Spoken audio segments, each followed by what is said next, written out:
Hi, this is Chris Hoy. Thank you for joining me today on Create with Chris for this acrylic painting tutorial.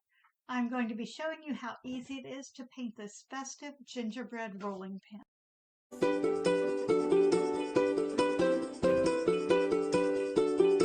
This fun design can be created in about an hour. Nothing special is needed, just acrylic paint and a few brushes. So, whether you are a beginner or painting for fun, this is simple, easy, and impressive.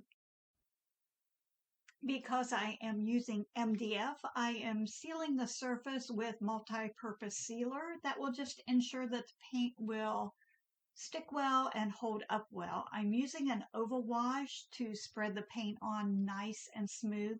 Love those rounded tip on the bristles. It always gives me such nice smooth strokes. I did give it a quick dry, sanded it lightly, and then wiped it clean. I am using Country Red to paint the handles. Switched over to my 1/2 inch awesome angle. Just gives me a nice point to do those sharp edges. And I still have a nice sized bristle to smooth the paint out. Giving it one smooth, even coat. Even though it's going to take a couple coats, I like to make sure that each coat that I apply is applied smoothly and evenly. That way, if there's any brush strokes that are showing or hard to cover, it's just going to make it that much less work when the second coat goes on. It'll be so easy to blend it in. Putting the paint on from the middle out so that I don't get any drips down the side, and keeps the side edges clean. Then you don't have to worry about what to do about the side edges. If you want to, you can always paint them the same color as the top coat. You can see how nice this second coat is going on. If your brush is dragging and you're having trouble getting that paint to slide, just add a little bit of water to your brush. Just that tiniest bit of moisture will really make that paint flow on there nice and smooth. Always make sure between coats that you do give it a quick dry. If you have damp paint and you put more paint on top of it, sometimes it has a tendency to lift off and can create kind of a mess. So little things like that as you go along helps avoid a lot of work later. I wanted to just add a little bit of dimension, so I am floating deep burgundy around the bottom edges and the base of each one of the handles. And you need to remember which is the top and the bottom when you get finished so that you keep that dark side down. I know it sounds simple, but it's real easy to put that up side down and then you're going, oh, drat. So make sure that you keep the ups and downs going the right direction. Now I'm adding a little bit of fawn around the edges of the rolling pin. Again, this is just an option. You don't have to put the shading on there, but it does give a little more dimension. Using my 1/2 inch angle and applying that. First coat's going to be just a little bit not smooth and even, but I know I'm going to be putting a second coat on. I did go back and add a second coat on the shading on the rolling pin handles. Now I'm loading my spectacular stencil brush with a little bit of that Country Red. I used almandine on the rolling pin and I just made a lighter mix of that. Dry brushing it. Really super dry. The stencil brush is perfect to add just a little bit of highlight.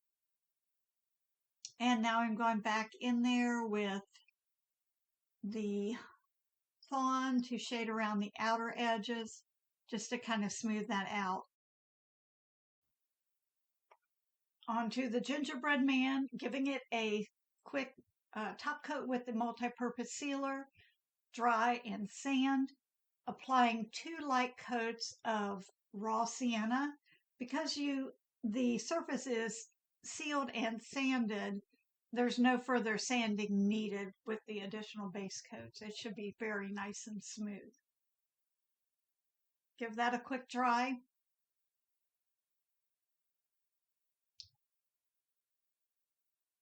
Picked up a little bit of yellow ochre to brighten up the face area, top left top of the arms, tips of the legs, just give a little more variation in the color.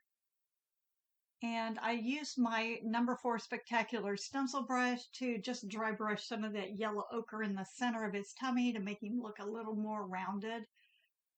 Shading the base of the head and the arms and the legs with burnt sienna. Loaded my Epic script liner with Snow White to stroke on the icing and add a few little bits of icing at the top of the head. Super simple. My Epic script liner is amazing. Just dotted country red for the nose, and I just kind of squiggle back and forth to get an oval. For the eyes, I dot the eyes and kind of drag them up a little bit for a nice little pear-shaped eye. Loaded my Epic script liner with thinned soft black to add a few little eyelashes. I did have to straighten my eye up a little bit. Use that same brush and soft black to add the mouth. A little bit of deep burgundy on the bottom of the nose and a little bit of Snow White at the top. Adding a dip dot of Snow White in the top left of each eye. How cute is that? Wanted to give a little more dimension to the eye, so I very lightly floated some raw sienna, burnt sienna, underneath the eyes, nose, mouth, and as well as the icing. It just kind of helps separate it and lift it a little bit so it doesn't look quite so flat. My paint for the nose was a little bit thick. I should have used a fresh puddle of paint and left a little bit of thickness, so I had to go touch it up. I did put a little bit of thinned soft or Snow White to highlight the bottom and the left side of each eye. Loaded my stencil brush with Country Red to stencil on a heart. Picked up a little bit of that lighter mix. It's just the Country Red with a little bit of the almondine in it. And then I darkened the bottom side with a little bit of deep burgundy. Give it a quick dry and add some white highlights. I just did a little comma stroke and then some dip dots. Wanted to float a little bit of that burnt sienna around the heart so it wasn't flat on his. Sorry about the hair. I get my nose into the work. Using that same brush that I stenciled the heart with and just blushed on some cheeks using my Spectacular stencil brush, a few little dip dots of Snow White. Check your icing. It's just a real good time to go back and brighten it up.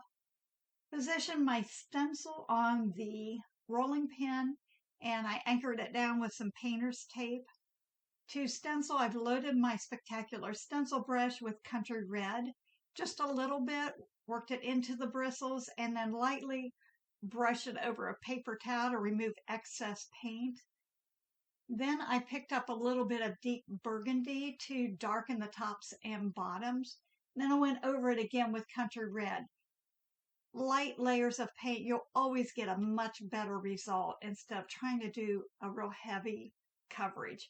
I decided I wanted my letters to not look stenciled, so I did connect them with my Epic script liner and then the Country Red paint. Picked up a little bit deep burgundy for the bottom areas. Thought it looked a little bit plain. Always a good idea if you want to add a little bit of texture, just to do a little bit of splattering using very, very thin soft black and then a little bit of Snow White. And it just breaks up that solidness and makes it look just a little bit charming.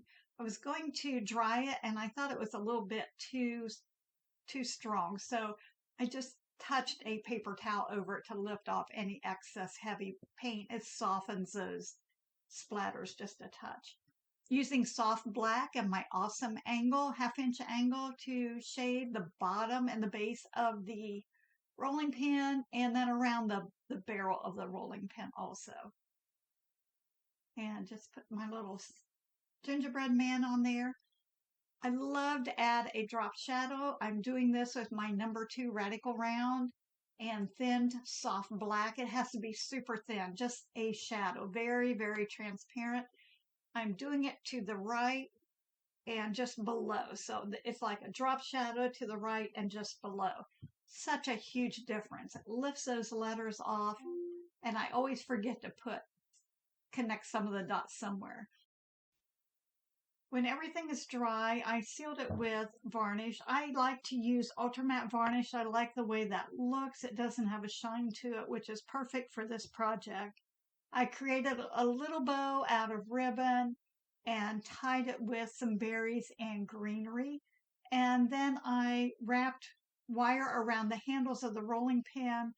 I twisted it around the bow so it wouldn't slide or slip on the wire, and then attach the other end. Be sure to curl the ends of the wire for safety. It looks good and then has those little cute little curls on it. I did tie baker's twine around the neck of the gingerbread, and then I just glued the gingerbread on there with quick grip adhesive. Love how this turned out. I hope you give it a try. I have listed links for everything I used below. Let me know if you have comments or questions. I would love to hear from you. Be sure to check out my other videos. If you like what you see, please give me thumbs up and subscribe to my channel. That way you won't miss out on upcoming videos. Thank you for joining me, and I look forward to our next painting adventure together.